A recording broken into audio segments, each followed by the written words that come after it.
So overcoming resistance. If you look at the change equation, we talk about the idea of dissatisfaction times vision times natural next steps have to be greater than the resistance. Well, what is resistance? We've actually kind of compiled a tool here to help you unpack what resistance is, and it's really three categories. There are barriers, there's hurdles, and there are gaps.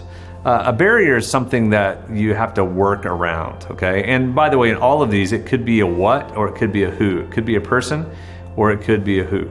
So in the case of a barrier, it might be a law, it might be a regulation, it might be the FDA as a barrier. It might be a person in office. Until they leave office, then that person's a barrier. Whatever role it is, but a barrier is something that's immovable that you have to work around, and that's what resistance is. The second part of resistance are really hurdles. Hurdles are things that you have to do of like, yeah, I want to do this, but we gotta get with whatever department. I gotta talk with Mary. I need to meet with, so there's work to be done. I have to fill out this document. It's work that's draining. You have to, jump over the hurdle. It actually expends energy, time, effort.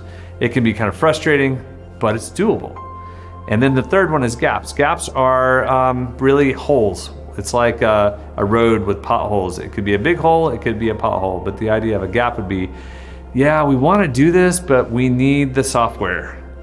We want to do this, but we need to hire a controller. We need to do this, but we need to hire a salesperson.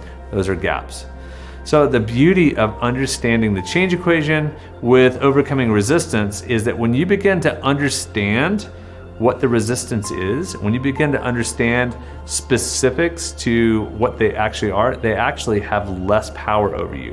When you understand what a barrier is, or a hurdle, or a gap, then it actually is has a game plan with it. Like, oh, yeah, we don't have any barriers, do we? We've got 4 hurdles and 1 gap. Okay, then it kind of comes back to your natural next steps. The hurdles aren't as powerful. The hurdles won't keep you at bay.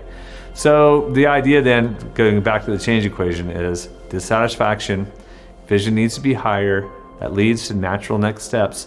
That needs to be greater than the barriers and the hurdles and the gaps, which are the collective resistance to the change that you want to see.